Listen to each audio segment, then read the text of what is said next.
लंबे बालों वाला गांव। शुक्र है सीता मैया का, अजी मैंने सारी जमीन जोत दी है, तुम अब बीज लगा दो। सच में चंपा, तुमने इतनी जल्दी सारा खेत जोत दिया?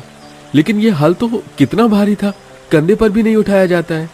अरे भाई मदन, लगता है तुम भूल रहे हो, हमारा गांव लंबे बाल वाला गांव है और हमारी लुगाइयों के बाल घुटने से भी नीचे लहराते हैं। औजार का काम करते हैं इनके बाल। अरे वाह, देखो सब लोग मेरा जुगाड़ सीधा जाकर निशाने पर लगाए। मैंने अपने बालों में कांटा बांधकर कितनी सारी बड़ी बड़ी मछलियां फंसाई हैं। आज तो हम मिलजुल कर दावत करेंगे। ये कहते हुए बबीता अपने लंबे बालों को ऊपर खींचती। उसके लंबे लहराते काले बाल झरने के पानी में से मछलियों का झुंड जाले में फंसाकर ऊपर ले आता है। मछलियों से भरा जाला फटने को था, इस बात से ये पता लग रहा था कि जाले का वजन कितना ज्यादा था। वहीं दूसरी तरफ पेड़ के नीचे डाली पर से मोहिनी अपने लंबे बालों से पेड़ की सूखी डाली तोड़ रही थी, जहां महिलाओं से लेकर छोटे छोटे बच्चों के बाल भी लंबे लहराते थे। आखिर लंबे बालों वाले इस अनोखे गांव के पीछे का रहस्य क्या है, जानने के लिए कहानी के पिछले भाग को देखते हैं। एक समय में किशनगंज गांव बहुत ही कुशल था। गांव की महिलाएं बहुत ही रूपवती थी, सबके बाल कमर तक बल खाते थे। गांव की जमीन बहुत ही उपजाऊ थी, सभी के पति किसान थे। खेती बाड़ी करके वह अपने साल भर का भरण पोषण आराम से कर लिया करते थे। इतवार की सवेरे सवेरे चंपा बबीता अपनी बेटियों के बाल में तेल डाल रही थी। माँ, आराम आराम से कंघा करो ना, मेरे बाल नोच रहे हैं। अरे आराम से ही तो कर रही हूँ लाडो। हे भगवान, बाल बाल सुलझाने में ही तेरे कितने बाल निकल गए, कितने हल्के बाल हो गए, इसीलिए कहती हूँ तेल डाल कर रखा कर। अरे चंपा, मैं तो मेरी सोनी के बाल तेल में चुपड़ कर रखती हूँ, फिर भी इसके बाल झड़ रहे, और मेरे भी। जब से पोखर का पानी खारा हुआ है, हमारे गाँव की सब औरतों के अच्छे खासे बाल हल्के हो गए हैं। कोई अच्छा तेल शैम्पू लगाना होगा तभी फर्क पड़ेगा, वरना हम तो पूरी तरह गंजी हो जाएंगे। दोनों बातचीत कर रही होती है, तभी गांव के अंदर तेल का प्रचार करता हुआ एक आदमी आता है। तेल ले लो, तेल एक शीशी लगाओ और बाल झड़ने की समस्या से निजात पाओ। 100 रुपए में 2 बोतल तेल, एक पे एक फ्री। आ जाओ बहन जी, ले लो तेल ले लो। गांव की सभी औरतों की नजर उस आदमी के लंबे काले बालों पर टिक जाती है। सबका मुंह खुला का खुला रह जाता है। अरे चंपा, देख रही है, इस आदमी के बाल तो नागिन की तरह बलखा रहे हैं। चल हम भी तेल खरीद लेते, मुझे तो बड़ा फायदेमंद लग रहा है, और 100 रुपए कोई महंगा भी नहीं है, बड़ा सस्ता है। प्रचार के आधार पर गांव की सभी औरतें उस बहरूपिया आदमी से तेल खरीद लेती हैं, मगर उनमें से किसी को भी असलियत पता नहीं थी कि वह आदमी सर पर विग लगाए हुए था। थोड़े दिन में गांव की औरतों के बाल और हल्के हो जाते हैं। तभी एक दिन गुंजा नाम की एक बड़ी ही गरीब गंजी काली लड़की तेल शैम्पू बेचने आती है। तेल शैम्पू ले लो रीठा, गुड़हल, शिकाकाई का बनाया तेल शैम्पू ले लो। बहन जी, तेल शैम्पू ले लीजिए, 1 महीने में ही आप लोगों के बाल गारंटी के साथ लंबे और घने कर देगा। उस गंजी काली लड़की को गांव के अंदर तेल शैम्पू बेचता देखकर सभी औरतों का गुस्सा उस बेकसूर पर भड़क जाता है।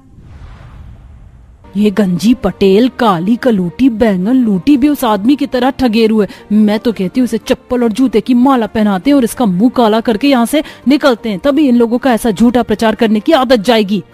सभी औरतें उसका मुंह काला करके जूते की माला पहनाती हैं और पत्थर मार मार कर गांव से भागने लगती हैं।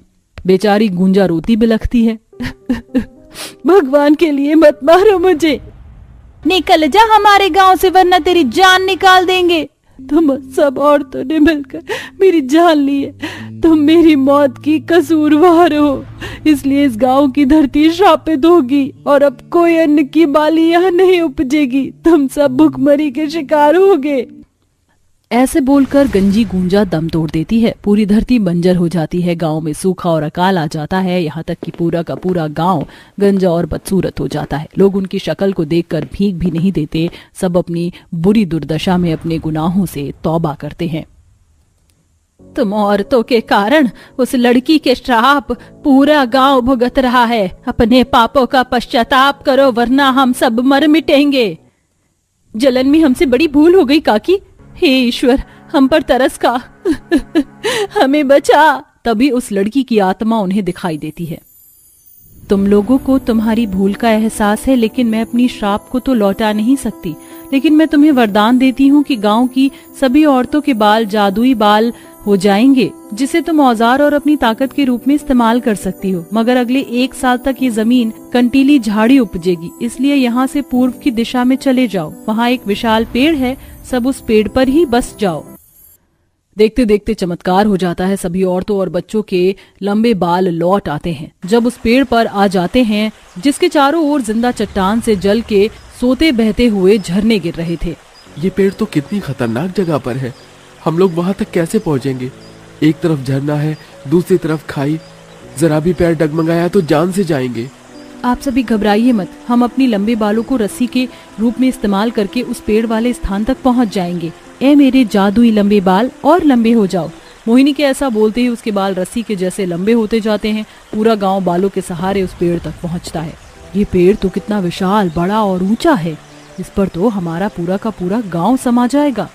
मगर उतने ऊंची डाल तक कैसे पहुंचा जाएगा?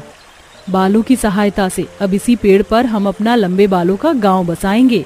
बबीता पेड़ पर पहुंच जाती है और अपने लंबे बाल को जड़ के समान इस्तेमाल करती है। सबके पति लकड़ी काटकर उन्हें थमाते हैं और वह लंबे मजबूत बालों से खींच लेती हैं। इसी तरह सब पेड़ के ऊपर ही टिकाऊ घर बनाकर रहने लगते हैं और उस झरने और पेड़ को अपने उपयोग में लाते हैं। अरे वाह, आज तो जैसे हमारे लंबे बालों वाले गांव में खुशी आ गई है। इतनी मछलियां, इन्हें बेचकर तो हम मुनाफा कमा सकते हैं। इतनी मछलियां हम खा भी नहीं पाएंगे। तो सोच क्यों रहे हो? जाकर इन मछलियों को बेचकर जो पैसे बने उससे खेती करने के लिए खाद बीज ले आओ। सबके पति टोकरी में मछली भरकर बेचने जाते हैं। इधर लंबे बालों वाले गांव की बहुएं मछुआरन के जैसे झरने से मछली, शंख वगैरह निकालती हैं। देखो इस बार मुझे क्या मिला, दूध सा सफेद शंख। पता है इसकी चूड़ियां और माला महंगे बिकते हैं। वैसे इसे हम अपने गांव की सजावट करके अपने गांव की सुंदरता को बढ़ा सकते हैं और अपने बालों की भी। फिर सारी औरतें शंख से जूड़ा चूड़ी बनाकर इस्तेमाल करती हैं। धीरे धीरे उनका जादुई बाल वाला गांव देखने के लिए दूर दूर से टूरिस्ट आने लगते हैं और तस्वीर खींचते हैं, ब्लॉग बनाते हैं। तो जैसा कि आप देख सकते हैं, इस वक्त मैं लंबे बाल वाले गांव के अंदर हूं। आप देख सकते हैं यहाँ पर बड़े से लेके बच्चों के बाल भी कितने लंबे हैं। ये गांव अपने आप में 8वां अजूबा है। आपको हमारा लंबे बाल वाला गांव अगर इतना ही पसंद आया रिपोर्टर बाबू, तो हमारे गांव में बस जाइए। हम आपके बाल भी लंबे कर देंगे। महिलाएं रिपोर्टर से हंसी ठिठोली करती। थोड़े दिनों में लंबे बाल वाला गांव अखबार के पन्नों में छप जाता और गिनीज बुक में भी रिकॉर्ड हो जाता है, जिससे अब गांव में सैलानी घूमने फिरने आया जाया करते, जैसे गांव वालों को आर्थिक मदद मिलने लगती है। और इसी तरह से 1 साल गुजर जाता है। बंजर धरती फिर से हरी भरी हो जाती है, जिसके साथ गाँव की सभी महिलाओं की चमचमाती, लहराते रेशम से काले बाल साधारण कमर तक हो जाते हैं। मैं इस गांव को श्राप मुक्त करती हूँ। अब तुम लोग इस गांव में आराम से रह सकते हो, लेकिन फिर कभी किसी का उपहास मत उड़ाना, जो तुम्हें इस तरह कष्टदायक जीवन का फल ना भोगना पड़े। हम वादा करते हैं आज के बाद फिर कभी हम किसी का ठट्ठा नहीं उड़ाएंगे, सबका आदर करेंगे। तुम्हारा धन्यवाद जो तुमने हमारे गांव को पहले के समान बना दिया, लेकिन हमारा इस लंबे बाल वाले गांव से एक अलग सा नाता, एक अलग सा रिश्ता जुड़ गया है, तो हम यहाँ भी आते जाते रहेंगे। हाँ बिल्कुल, ये लंबे बाल वाला गांव आज के बाद तुम्हारा ही होगा। उस दिन के बाद से गांव वाले खुशी खुशी गांव में अपना जीवन निर्वाह करने लगते हैं और शांति और सुकून भरे पल के लिए लंबे बाल वाले गांव में भी आया जाया करते थे। ठंडे मौसम की ठंडी हवाएं चल रही थीं और गरीब झोपड़ी में 5 बहू ठंड से सिसक रही थीं। बाप रे बाप, इस बार तो बड़ी कड़क सर्दी पड़ी है। मेरे तो हाथ सुन्न हो गए हैं। तेरे हाथ सुन्न हुए हैं? अरे मेरे तो हाथ लाल पड़ गए हैं ठंडे पानी में कपड़े धोकर। काश कुछ इस सर्द मौसम में गर्मा गर्म खाने के लिए मिल जाता, लेकिन घर पर सब्जियां कहाँ हैं? अरे पैसे और सब्जी नहीं है तो क्या हुआ, तुम भूल गई? हमने हरी सब्जी की जड़ को 2 हफ्ते पहले अपने आंगन में दबा दिया था। अब पालक और मेथी उग गई हैं। चलो उसी के पकौड़े बना लेते हैं और साथ में अदरक की चाय, मजा आ जाएगा। मेरी जुगाड़ू बहू, तुम्हें उठने की कोई जरूरत नहीं है। मुझे पता है तुम्हारा दिमाग अब कहाँ कहाँ चलने लग गया है, इसीलिए तुम्हारे जुगाड़ से मैंने तुम्हारी जुगाड़ू चाय और पकौड़े दोनों बना लिए हैं। चलो अब खाने का मसा लो। आहा, क्या पकौड़े की खुशबू आ रही है, मैं तो जल्दी से खाऊंगी। अरे बहुओं, पकौड़े खाने के लिए मैं भी लाइन में लगा हूँ। लेकिन जुगाड़ से याद आया, आज सुबह मुझसे बाल्टी टूट गई थी। उसका जुगाड़ हो सकता है क्या? हमारे पास गिनती की 2 ही तो बाल्टी है। अरे पापा जी, आप पकौड़ों का मजा लीजिए।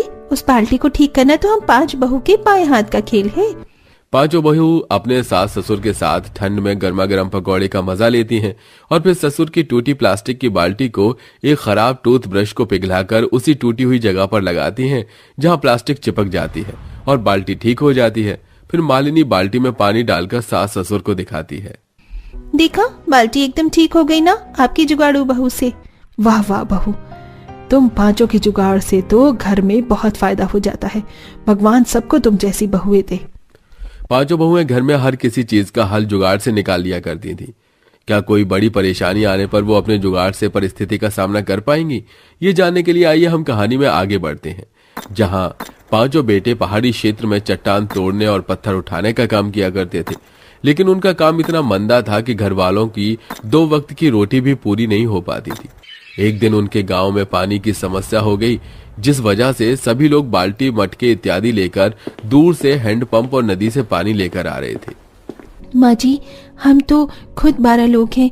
हम लोग को तो पानी की दिक्कत और होगी, क्योंकि हमारे पास तो पानी रखने की जगह ही नहीं है और ना ही बर्तन, और ऊपर से ज्यादा लोग, फिर खाना बनाना, नहाना, सब कुछ करना पड़ता है।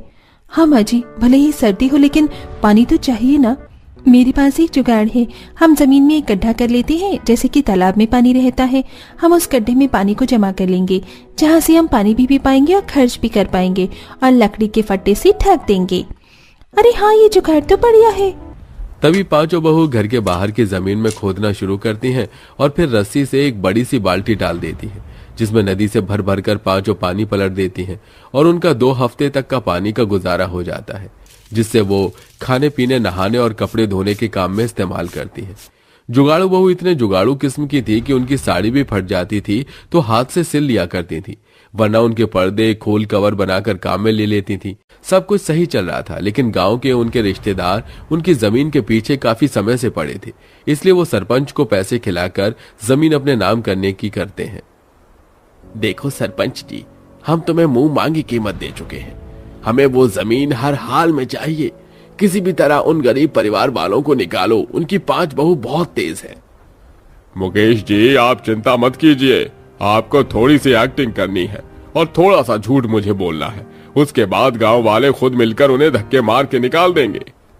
कुछ देर बाद सरपंच अपने आदमियों के साथ परिवार के घर पहुंच जाता है। आवाज लगाकर उन्हें बाहर बुला लेता है।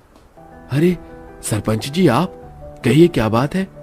अरे बात तो ऐसी है ना अशोक जी, दूसरों की जमीन को हड़प कर आराम से जीना कोई आपसे सीखे, लेकिन इस जमीन के असली कागज और मालिक को मैं देख चुका हूँ और आप सभी को यह जमीन अभी के अभी खाली करनी होगी। यह मेरा फैसला है और अगर आप इसे नहीं मानते तो गांव वाले आप सबको मिलकर धक्के मार के बाहर निकाल देंगे। सरपंच जी, आप ये कैसी बात कर रहे हैं? हम तो अपनी जमीन पर बरसों से रह रहे हैं। किसी और की जमीन कैसे हो सकती है जब कागज ही हमारे पास है? हाँ सरपंच जी, हमारी ही जमीन है। ये लोग झूठ बोल रहे हैं। इनके पूर्वज ने मेरे पिता से लड़कर यह जमीन छीनी थी, तो सालों से अपना ही तो मानेंगे, लेकिन अब मैं अपनी जमीन को वापस लेकर रहूंगा। चलो निकलो यहाँ से। देख रहे हो ना सब आप गांव वालों। आप ऐसे नहीं कर सकते। हाँ हाँ, इन छोटे लोगों को निकालो यहाँ से, निकालो यहाँ से। फिर गांव के सभी लोग पत्थर उठाकर आक्रोश करने लगते हैं। तभी मुकेश धमकी देकर उनका बोरिया बिस्तर ले जाने को कहता है, जिसके बाद मजबूरन पूरे परिवार को घर छोड़ना पड़ता है और वो ठंड में इधर उधर कांपते हुए भटकने लगते हैं। बाप रे बाप, बहुत ठंड हो रही है। अब हम कहाँ जाएंगे बेटा? माँ, पिताजी, समझ तो मुझे भी नहीं आ रहा कि अब हम कहाँ जाएं। उस सरपंच और हमारे रिश्तेदार मुकेश ने हमारे साथ धोखेबाजी की है, पर अभी हमें अपने सिर की छत ढूंढनी है और पैसे भी नहीं है। अजी, मेरे पास एक जुगाड़ है। आप और दोनों भाई साहब चट्टान काटने का काम करते हैं ना, तो उस चट्टान को काट कर तो आप कमरा भी बना सकते हैं। तो क्यों ना हम ठंड से बचने के लिए वहीं चलें? अरे बातों ही बातों में तुमने बहुत अच्छा जुगाड़ बता दिया तृप्ति। वैसे भी हमारा गांव पहाड़ी क्षेत्र के पास था, लेकिन अब हम पहाड़ी क्षेत्र में जाकर तुम्हारा ससुराल भी बना सकते हैं। बेटा, क्या ये सुरक्षित होगा? हाँ पिताजी, सुरक्षित होगा।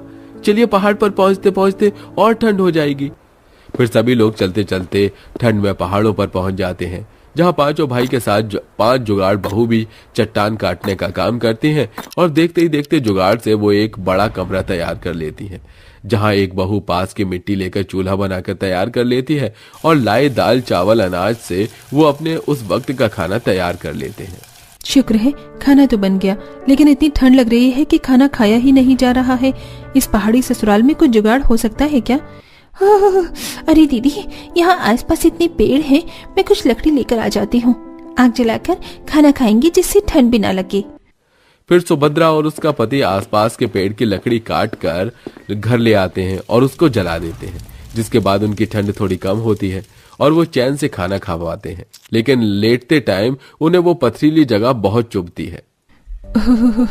हे भगवान, कब से लेटने की कोशिश कर रही हूँ, लेकिन पहाड़ी जगह इतनी ठंडी है, ऊपर से पत्थर चुभ रहे हैं। हमारे पास तो कोई गद्दा भी नहीं है। उफ, अरे आप सही कह रही हैं माँ, मुझे भी ये जगह बहुत चुभ रही है। हमारी पत्नियां गांव में होती तो वो अब तक कोई जुगाड़ कर लेती, लेकिन पहाड़ में क्या ही जुगाड़ करेंगी। आकाश जी, ये कहकर तो आपने हम सबको चुनौती दे दी।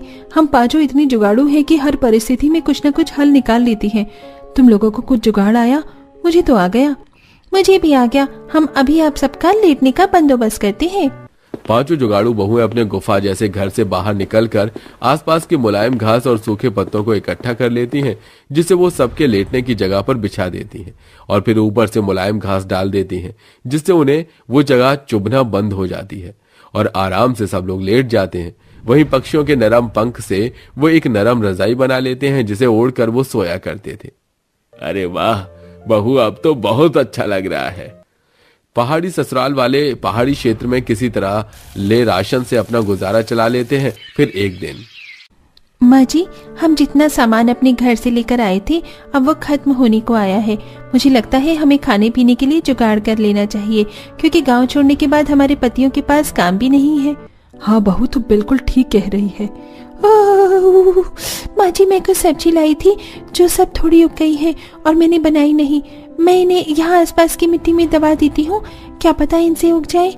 हाँ बहू, आप सब लोग यहाँ रहिए, हम पांचों भाई किसी काम की तलाश करके आते हैं। क्या पता यहाँ कोई पहाड़ पर काम मिल जाए। पांचों भाई काम की तलाश में चले जाते हैं, जहाँ उन्हें छोटे छोटे पत्थर उठाने का दिहाड़ी पर काम मिल जाता है और वो करने लगते हैं। वहीं दूसरी तरफ एक फॉरेनर तृप्ति से कहती है, हे, क्या तुम्हें पता है यहाँ से जाने का रास्ता कहाँ है? मैं ये पहाड़ घूमने आई हूँ, पर मुझे यहाँ का रास्ता नहीं पता। Can you help me? आपकी बातों से लगता है आप खो गई हैं। मैं आपकी मदद करती हूँ। माँ जी, पापा जी, मैं अभी आई। तभी तृप्ति उस विदेशी औरत को आसपास के पहाड़ी नजारे दिखाने चली जाती है और उसको जाने का रास्ता भी दिखा देती है। जाते जाते वो औरत 1000 रुपए दे जाती है, जिससे तृप्ति दूसरे पहाड़ पर जाकर खाने पीने का सामान ले आती है। ये देख घर पर सब खुश होते हैं और उन्हें विदेशी लोगों को पहाड़ी के सुंदर नजारे दिखाने का काम समझ आ जाता है, जिससे वो पहाड़ पर रहकर लोगों को गाइड करते थे और जुगाड़ू सब्जी के पकौड़े बनाकर साथ में चाय के साथ बेचने लगते हैं, जिससे धीरे धीरे उनकी गरीबी खत्म हो जाती है। साथ ही साथ 5 जुगाड़ू बहू पैसों का लालच देकर एक दिन सरपंच के पास जाती हैं, जिससे वो सब कुछ उगल देता है और 5 जुगाड़ू बहू गांव वालों के सामने उसे पीट कर सच उगलवा लेती हैं। बता सरपंच, सबको सच क्या है, वरना तू अभी जेल में उन मक्कार रिश्तेदारों के साथ चक्की पीसेगा। हाँ, मैंने पैसों के लालच में आकर उन मासूम लोगों को उनके घर से निकाल दिया। इनमें इनका कोई दोष नहीं है, सब मुकेश की गलती है। सुन लिया दरोगा साहब आपने, पकड़ लीजिए इन धोखेबाज लोगों को। फिर 5 बहू के जुगाड़ खुराफाती दिमाग की वजह से उन्हें अपना घर वापस मिल जाता है। साथ ही दोषी लोगों को सजा मिल जाती है और वो सब खुशी खुशी रहने लगते हैं।